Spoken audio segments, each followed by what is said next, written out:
Arbitrage, arbitrage, arbitrage, arbitrage. Samples.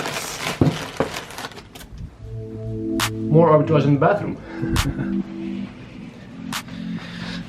What's up, welcome back guys, Sam and Brax here. And if you've noticed, I'm not at home.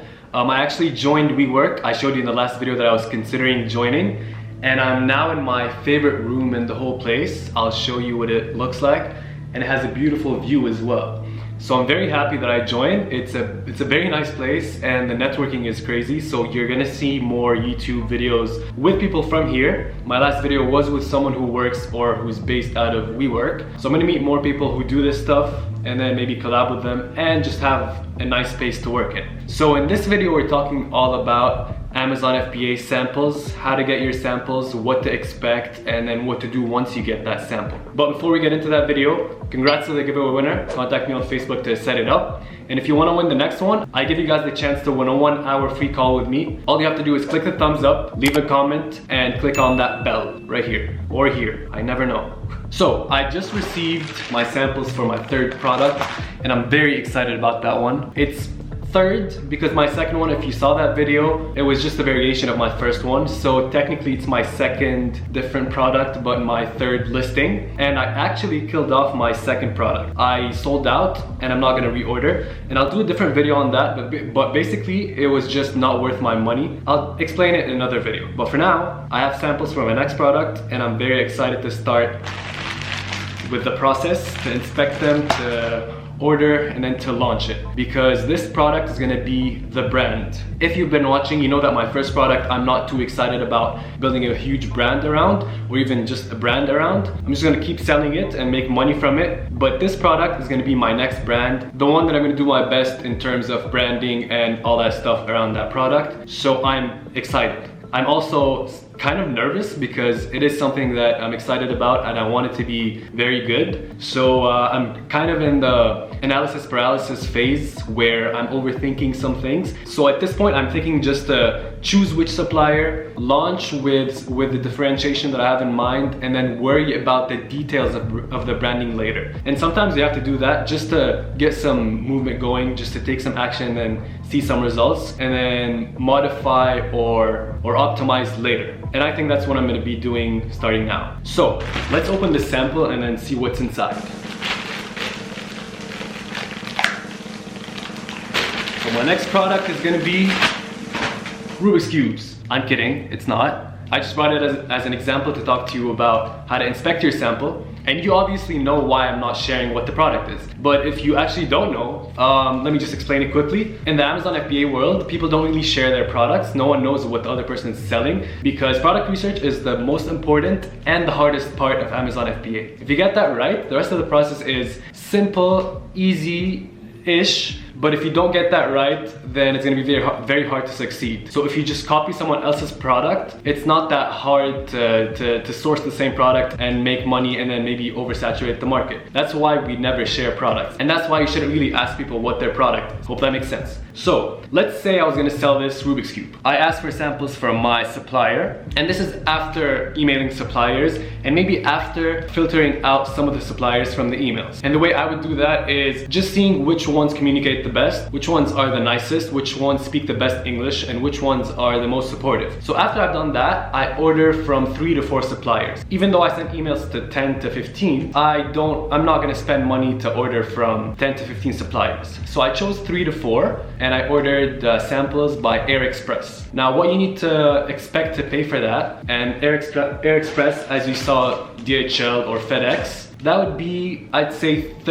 I paid $30 to $40 for a product that's on Amazon for about $20 and that's selling from the supplier for about $2 to $5. I can't remember exactly. So I paid $30 and that's mostly for the shipping. So how much should you expect to pay for the sample itself? A lot of the times they might do free for the product plus shipping, as in you just cover the shipping. Now that doesn't always happen, but the other way to do it is to pay for the product and for the shipping, and then they say they will refund you the product once you make the big order. So keep those things in mind when negotiating or when asking for the sample. And I paid them with PayPal. You could do trade as insurance or a credit card. It's just $30. I'm not too scared. I just want to do it quickly at this point, just to get the sample, inspect it, and then move forward. And since you're doing Air Express with DHL or with FedEx or with whoever else, you should expect to get the product between 3 to 7 days. It's pretty quick. So once you get the product, you want to inspect it. How do you inspect it? Well, first, you want to inspect it for its intended use. So what is this used for? You want to first make sure that it's solvable. So then once you've used it just as if any regular customer would use it, then try to overuse it. So if it's something that stretches, try to overstretch it. If it's something that you squeeze, try to oversqueeze it. If it's something like this, try to break it. Try to apply some force and then see if it breaks.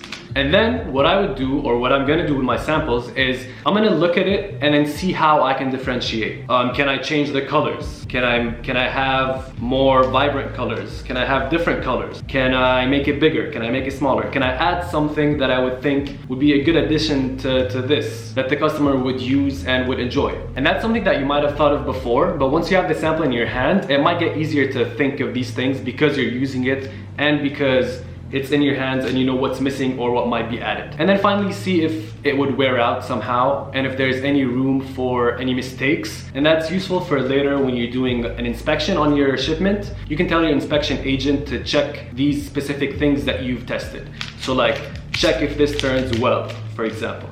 Right? Check if the colors can be peeled off. Check if there's all the colors, right? So make a list of these things when you're inspecting the sample. Do that for the 3-4 samples and then choose the one that you like the best according to the sample and to the other things that you looked at between the suppliers in terms of communication, price, and all that stuff. Make that decision, talk to your suppliers, and either negotiate before getting the sample or after. What I like to do is to negotiate after. And the first reason is to get the samples as quick as possible. I don't want to waste time negotiating before the sample and then maybe not choosing that supplier. And second, since you have the sample in your hand and you have other suppliers' samples, if you choose to negotiate after that point, it gets easier to leverage the fact that you have it and that you've seen it. So then you would say, I know your quality is good. So you take that away from them. I know your quality is good, but theirs is good as well. And I want to choose you because this and this and this. So what can we do in terms of pricing, right? Whereas if you didn't have the sample, they would say, well, our quality is better than theirs, that's why we price higher. But now you have the sample and then you take that away from them by saying it first. So these are 2 tips that I can give you that I usually use. You might have different tactics. Let me know in the comment section below. You might like these and use them. Let me know how that goes. And that's basically it in terms of samples. It's pretty simple. I think this video will be short, I'm not sure. And that's basically it. If you like this video, please leave a thumbs up. And if you want to see the next one, I'm actually comparing Feedback Genius to Feedback Whiz, because I used to use Feedback Genius, but I was recently introduced to Feedback Whiz and it is much better. And I'm going to be comparing the two and then showing you why this one's better. And yeah, if you want to see that, click the subscribe button and click on the bell to know when I post, and I'll see you then. Peace.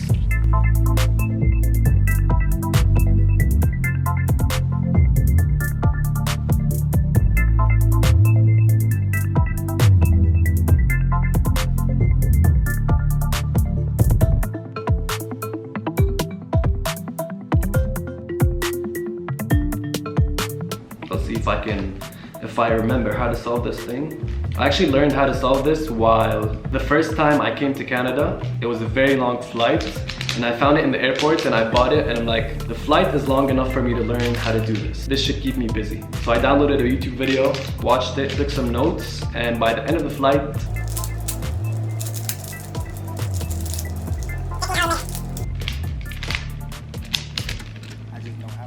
oh, that was quick.